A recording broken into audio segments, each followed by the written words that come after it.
Picture a valley, dry, scorched by the sun. On its edge stands a boy. He is not a soldier. He is not a king. He is not even someone his father considered worth showing to the world. His name was David, the youngest of his brothers. A shepherd. The one who spent nights listening to wolves howl, resting his head on a stone while staring at the stars. He had no sword. He wore no armor. His only skill was with a sling and a heart that beat in tune with heaven. Now imagine, this boy steps out against a giant, whose very presence makes armies scatter. Doesn't that look like our modern world? Billions of ordinary people with no power, no money, no armies of technology. And in front of them, giants, corporations, empires, governments. Who among us dares to step forward? David was invisible. When the prophet Samuel came to Jesse's house to choose the future king, David's father did not even call him. He thought David was too young, too unimportant. Everyone looked at the older, stronger, more impressive sons. But only God saw the heart. This is the first secret. True strength is always hidden. It comes from places people never expect. In the 21st century, this story repeats every day. We live in an age where the system values only the strong, ratings, statistics, big numbers. But those the algorithms call insignificant often carry the real power. Remember, David spent his youth among the sheep. That's where he learned to sling a stone with deadly accuracy. Nobody noticed. Nobody believed it would ever matter. But that useless skill became the key to historic victory. And here comes the first warning bell. How many people today have useless talents? How many are labeled misfits, odd, secondary? Perhaps those very skills are the slings of the future. Notice the symbol. A sling is a weapon you can hide in your pocket. It weighs almost nothing. It is a shadow among heavy weapons. Yet it can strike where armor is powerless. Now ask yourself, in our world of information wars and global control, where every step is tracked, could a small channel, a single voice, a leak of truth, or an unnoticed act be today's sling? David did not step out of the shadows to gain fame. He acted because he heard God's name mocked. He could not remain silent. And now ask yourself, how many times have we stayed silent when faced with injustice?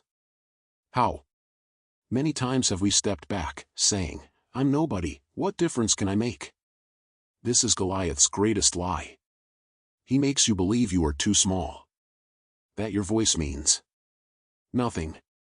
That your talent has no value. But history is written by the small. There is an ancient echo, God chooses the foolish to shame the wise, the weak to shame the strong. This is the key to the future. Because the 21st century will again be a stage for the overlooked.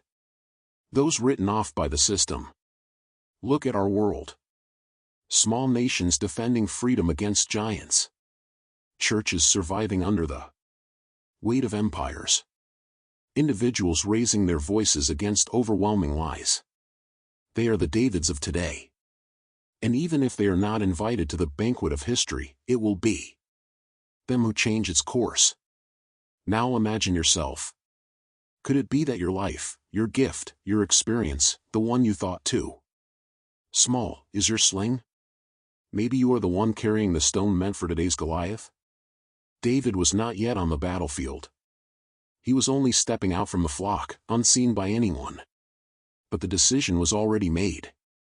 For history always begins with the forgotten, the rejected, the small. Never underestimate the power of the unseen. For it is what changes the world. And while Goliath laughs, God is already preparing David's hand. Goliath stood in the valley, his figure darkening the horizon.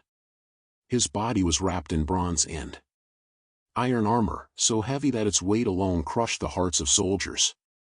His spear was as thick as A weaver's beam, his shield taller than a man, his voice roaring like thunder. He was not just a warrior. He was the very image of a system built on fear, ruling through humiliation. In the ancient world, the names of giants sounded like curses. They were symbols of invincibility. Goliath was more than a man, he was the shadow of the Philistine Empire, their weapon of psychological warfare. Every step he took echoed with the same message: you are nothing. Your God is nothing. Your army is nothing. And that echo was more terrifying than his sword. Now look at the 21st century. Do we not see new Goliaths? They are multinational corporations, buying up information like grain, turning humanity into data. They are empires flooding screens with propaganda noise. They are systems that mock the lone voice trying to speak out. Their armor is not bronze and iron, but algorithms, databases, financial networks, drones, and technology. Yet, their essence is the same: to intimidate, to make us believe no David could ever win. Goliath did not simply challenge Israel's army. He mocked their very faith. What could a small army do against a machine of war? What could a shepherd do against a giant? His laughter was worse than a sword strike, because the laughter of Goliath infects the heart with fear. Remember, for 40 days and 40 nights he came out and repeated the same words. This was no accident. In biblical symbolism, 40 days is always a time of testing. The Israelites lived under fear for 40 days. And our world lives under fear too: fear of war, fear of economic collapse, fear of losing jobs, fear of drowning in information. This is today's Goliath, not one man, but a system, holding millions hostage. But look closer. Goliath's armor was so heavy he could not move freely. He needed a shield bearer to walk ahead of him. Here lies the weakness of any giant: its size makes it clumsy. Its strength becomes its burden. The same is true today. Systems that look unstoppable collapse under their own weight. Corporations choke on their bureaucracy. Empires fall under the weight of their ambitions. Goliath looks invincible only from a distance. The closer you get, the clearer you see his weakness. Notice the symbol. Goliath stepped into the open valley, a plain where every move could be seen. He loved open space because there he looked largest. It is the same with today's giants dominating media, where their brands and images appear monolithic. But once they are forced into a narrow place, stripped of spectacle, they are vulnerable. Now ask yourself, who's your Goliath today? It might be a government that crushes you. It might be a company that controls your data. It might be a boss who seems unbeatable. It might even be an inner fear that towers larger than reality. The story of Goliath is the story of greatness built on illusion. His power was not only in armor, but in the belief that no one dared to challenge him. That is the secret of every empire: they exist only as long as you believe in their invincibility. For 40 days Goliath mocked Israel. And for 40 days, everyone stayed silent. It was the silence of paralyzing fear. Does this silence not echo our world today? People see lies, but stay quiet. They see evil, but do not protest. Because each one thinks, I am too small to make a difference. This is Goliath's victory, even before the fight. But Goliath did not know the truth. Empires always fall not because they are weak outside, but because they cannot see the unexpected blow. No armor, no shield can stop what they cannot predict. To Goliath, David was no warrior, just a boy. Not even a worthy opponent. And in that blindness lay his defeat. The same happens today. The powerful ignore those they consider small. They dismiss little churches, independent voices, ordinary individuals. They laugh But Goliath's laughter always rings just before his fall. Goliath is the image of any system that puts itself above God. He is the empire of pride, mocking faith, mocking truth, mocking human dignity. And every time such an empire rises, history prepares a new David. Imagine him standing in the valley, sneering, thundering like a storm. And then imagine, on the other side, a boy appears. No armor, no shield, only a sling in his hand. This is the moment when the world holds its breath. And this is the moment that will happen again in our century. For Goliath always rises. But there is always one who dares to throw the stone. When David stepped out to face the giant, he did not take a sword, did not wear heavy armor, did not ask for help. He bent down to the stream and chose 5 smooth stones. It seems like a simple detail in the story, but in Scripture, no detail is accidental. If a word is written there, it carries meaning. Why 5? Why not 2, or 3, or 10? 5 stones were a code. A secret David carried into battle. And this secret stretches into the 21st century, to us. The first stone is faith. David had no human guarantee of victory. His only weapon was the certainty that God was with him. In today's world, faith is the stone that can break any system. Not faith in ourselves or in technology, but faith in higher purpose, in truth stronger than any empire. The second stone is prayer. An invisible power with no shape, yet able to change history. In our time, when the world is drowned in noise, prayer is the shot of silence that pierces even the armor of global chaos. It is a weapon Goliath can never stop, because he cannot see it. The third stone is humility. David did not step into battle to glorify himself. He did not seek a title or wealth. He acted so that mockery would not dishonor God's name. In the 21st century, this is the stone most lacking. Systems are built on pride, on the cult of power and fame. But humility is the crack through which empires collapse. The fourth stone is courage. For what use are faith and humility without the step forward? David not only believed, he acted. He faced Goliath when others trembled. In our world, courage is not always a sword fight. It is a word spoken when all are silent. It is truth declared in the hush of fear. It is protest against lies, even without a crowd behind you. The fifth stone is truth. All the other values converge in it. Truth is what makes the throw accurate. Because you cannot defeat Goliath with his own methods, with lies or brute force. Only truth strikes the forehead, the very center of pride, where no armor protects. These 5 stones are more than a metaphor. They are a principle repeated throughout history. Every time a Goliath rises, God prepares 5 stones. And always, someone dares to pick them up. Now look at our time.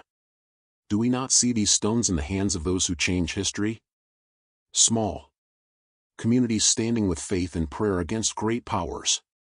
People who humbly yet boldly expose lies, knowing they may be persecuted. Journalists risking their lives for truth. Churches remaining faithful despite pressure. Notice, the stones were smooth. They had been shaped by water. This is the symbol of process. Faith, prayer, humility, courage, truth, they do not appear at once. They are formed, tested, refined through years of struggle and suffering. Only then do they become weapons. Now ask yourself, what stones lie in your hand? Do you have 5 smooth stones ready for battle? Or do you trust borrowed armor, the strength of the system, the illusion of safety? David rejected Saul's armor. He knew borrowed weapons cannot save. Only what God placed in his hand. The 21st century faces the same dilemma. People put their hope in technology, in armies, in finances, and tools of manipulation. But true victory comes from something else, from simple stones. The world calls worthless. Here lies the greatest secret: it is the weak that changes history. It is the small that becomes a weapon against the impossible. 5 smooth stones, the code of the future. The formula of victory. Repeated until the end of time. Remember, in the book of Revelation there is also the image of a stone, a white stone with a new name written on it. It is the symbol of ultimate triumph. The echo of the same code that began in the valley of Elah, when a boy reached into the stream. 5 stones. 5 principles. 5 keys to the future. And in them lies the answer to the question: how can the small defeat the great in a world that seems doomed? A single moment. The valley froze. On one side, armies too afraid to breathe. On the other, a giant, laughing, his voice like a storm, certain of his invincibility. And between them, a boy, holding nothing but a sling. It did not look like a battle. It looked absurd. Reason said, there is no chance. But history was about to turn. David stood, spun the sling. The stone whistled through the air. All eyes followed its flight. In the next instant, the giant in armor staggered. The stone struck his forehead, the one place unprotected. And he fell face down to the ground. That strike changed the course of history. Because the strongest did not win. The one with more weapons and armies did not win. The victory belonged to the one brave enough to face the impossible. This scene hides a truth: Goliath always has a weak spot. Every system, no matter how invincible it looks, has a forehead, a vulnerable point it tries to hide.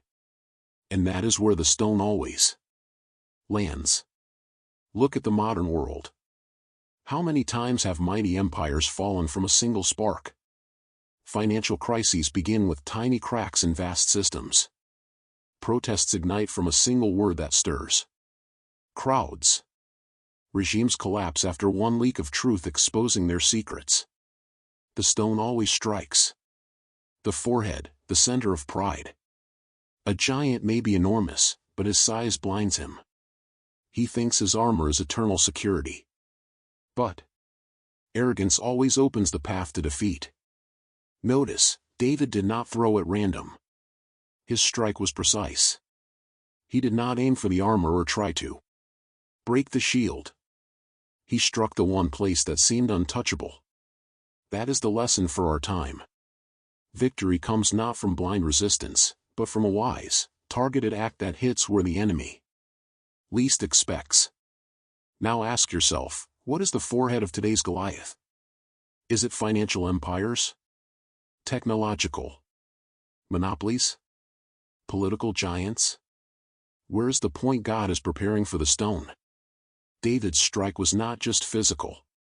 It was spiritual. It showed that truth always finds a path into the heart of lies. That light always pierces the deepest darkness.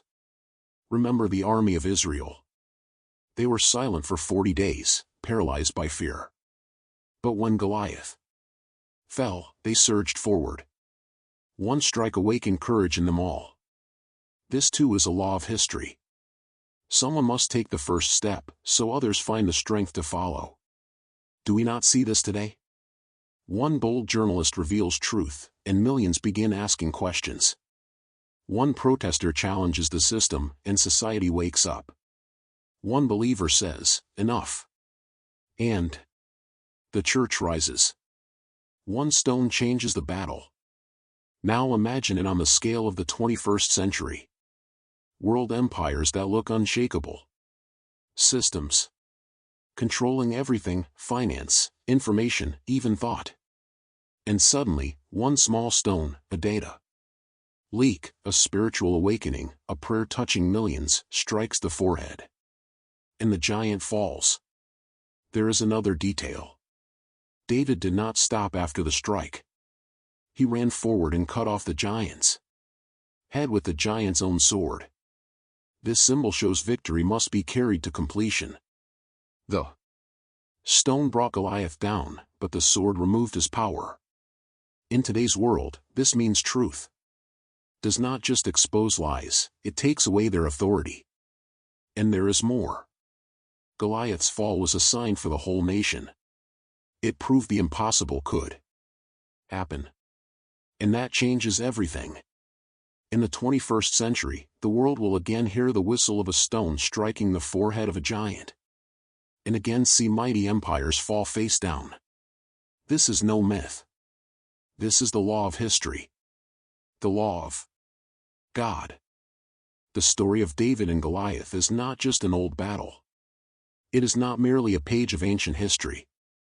It is an archetype, a pattern repeating again and again in a world that still cannot tell the difference between power and truth. That is why this story speaks to us, people of the 21st century, like a prophecy. In Scripture, every event carries layers of meaning. David, the shepherd boy who defeated the giant, becomes the symbol of a kingdom principle. The small defeats the great, the unseen reshapes the visible, the rejected becomes the chosen. And that principle is still alive today. In our time, new Goliaths rise again. They wear different armor, wield different weapons, bear different names. They are called superpowers, corporations, global alliances. They dominate not just battlefields, but digital spaces, media, finance. They look unshakable, their laughter echoes from every screen, their steps thunder in politics and economics. But Scripture has already given us the picture. No Goliath stands forever. The prophecy of the 21st century is simple: history will repeat. Once again, the small will rise against the great. Once again, the stone will strike the forehead. But this time, the scale will be global. Look around. Small nations fighting for freedom against empires. Peoples refusing to bow to dictators. Churches standing firm under persecution, keeping faith though the world mocks them. These are today's Davids. They have no armor, their resources are few, their voices sound tiny in the ocean of noise. Yet they hold 5 smooth stones in their hands. There is another parallel. In the biblical story, after victory, David did not just defeat the giant. He became king. That means his triumph was not just a one-time event. It opened a new era. David moved from shepherd to ruler, from forgotten to anointed. This is the image of what lies ahead. Small nations, rejected churches, unseen people, they will rise to authority. Those who stand boldly today will become the center of tomorrow's history. We see the same in our age. Tech empires pretend to be eternal. Political giants swallow continents. But God is preparing new Davids. They will not come from the center, but from the margins. Not from palaces, but from the fields. They are not invited to the banquets of history, yet they will hold the key. Biblical prophecy echoes again. In the book of Daniel, a stone cut without human hands strikes the statue of world empires, shattering them to dust. Then that stone grows into a mountain filling the earth. This directly mirrors David's story. The small stone flying at the giant becomes the image of God's final victory over every empire. Do we not see it already? The stone is in flight.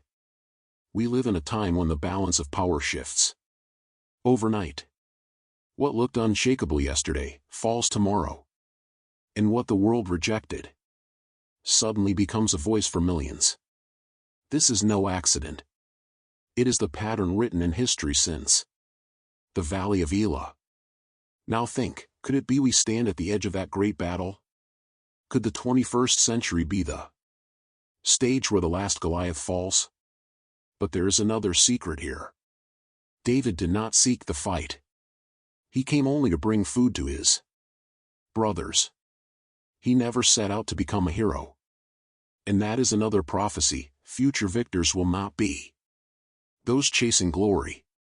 They will be the ones who simply walk in faith, ready to step forward when all others stay silent. The prophecy of the 21st century tells us, do not fear being small. Do not fear being unseen. Because in your hand may be the very stone history has been waiting for. The stone is flying. Goliath is laughing. The world holds its breath. And we stand on the edge of a moment that will define the future. When Goliath fell in the valley of Elah, it was only one battle. But Scripture always speaks not only of the past, but of what is yet to come. This story does not end with David's victory. It stretches forward as a shadow, into the end times. The shadow of the apocalypse. In the book of Revelation, we see another image of a giant. Not a single warrior, but a beast rising from the sea. He carries power given by the dragon. He gathers nations, speaks with arrogance, lifts his voice against God. This is the Goliath of the last days. He brings a system of control, fear, and persecution. He forces the world to its knees, demanding worship. It is the final form of pride. The last laugh of the giant. Here David's prophecy becomes the key. For just as the stone struck the forehead then, so in the end the small will again become the weapon against the great. God will choose what the world calls weak to defeat what looks almighty. Apocalypse does not mean only terror. The word itself means revelation. And in that revelation, we see the same battle repeated. On one side, empires, global powers, control over thought, finances, even human souls. On the other, the unseen, the persecuted, those who keep their faith. The world laughs at them, as Goliath once laughed. But they are the ones holding the stone. The church standing faithful under persecution, that is David of the 21st century. The small communities praying underground, those are the hands gripping the sling. The individuals who refuse to deny truth even at the cost of life, they are the ones spinning the sling before the final strike. Look at the symbols. In the biblical vision of the end, the beast's head will be cut off, just as David cut off Goliath's head. It is the sign of ultimate victory. But before that, the world will pass through its darkest hour. For the shadow of the giant is always longest before the fall. And we already feel this shadow. Global instability. Technological control. Attempts to rewrite human nature. Systems trying to reduce us to cogs in their machinery. It all looks invincible. But Scripture warns, victory will not come through the strength of empires. It will come through those the world considers unimportant. The shadow of the apocalypse is not the end, but the prelude. For where Goliath laughs, the stone is already prepared. Where the beast gathers nations, the Lamb who conquered already stands. This paradox runs through all history, the weakest proves the strongest. And so comes the question, who will be David in that time? It will not be one person, but a people of faith. It will be the church that stands against the world. It will be those who dare to say no to the Goliath of the end. And again, the sling will sound, and the stone will strike the heart of the system. But the ending is still open. For each of us must answer, am I ready to pick up the stone? Am I ready to step forward when the world stays silent? Am I ready to be part of the army that does not fear the giant? The shadow of the apocalypse looms. Goliath laughs again. The world looks doomed. But we already know the code. We know the 5 smooth stones. We know that even in the darkest hour, God prepares victory. The final chapter is not yet written. But each of us already stands in the valley. And each must choose to retreat like the army, or step forward like David. History is not waiting. The future is not somewhere far away, it is already unfolding before our eyes. The battle of David and Goliath is not just a memory or a prophecy. It is the very logic of history. And that logic is at work right now. Look around. Empires rise and fall faster than ever before. Corporations that looked eternal collapse overnight. Systems that seemed invincible crumble from within. The laughter of giants fills the air, but it is nervous laughter. Because they too feel it, the stone is already in flight. We live in a moment of choice. Each of us stands in the valley. We may look small, invisible, powerless. But in our hands lie the stones: faith, prayer, humility, courage, truth. And with them, the impossible becomes possible. The question is not whether Goliath will fall. He always does. The question is, will we be part of David's strike? Will we dare to pick up the sling when others retreat? Will we believe that even the smallest act can change history? Do not wait for another hero. Do not hope for someone else to step forward. You are already chosen. Your stone is already prepared. Your hand is already strong enough. All that remains is the decision: will you throw? Because this century will not be defined by the power of giants.